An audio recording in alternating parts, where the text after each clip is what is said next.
দূরপাল্লার attack drone বানানোর পরিকল্পনা করছে ভারত। সংবাদ মাধ্যম ইকোনমিক টাইমস জানিয়েছে, সরকারি বেসরকারি অংশীদারিত্বের ভিত্তিতে কাজটি করা হবে। ড্রোনের ইঞ্জিন বানাবে ভারত নিজেই। এতদিন ভারত তার প্রায় সবগুলো মানববিহীন সিস্টেমের ইঞ্জিনের জন্য বিদেশি কোম্পানিগুলোর উপর নির্ভর করে আসছিল।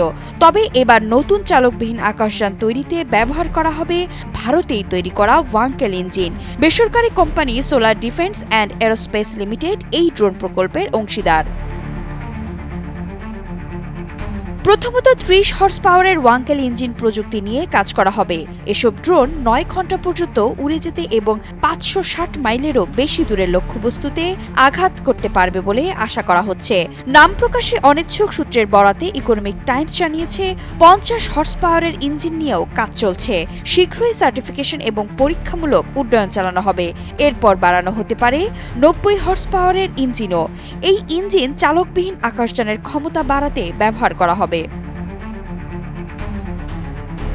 ভারতের নতুন এই ড্রোন এমন পরিবেশে কাজ করতে পারবে যেখানে গ্লোবাল পজিশনিং সিস্টেম প্রযুক্তি কাজ করে না।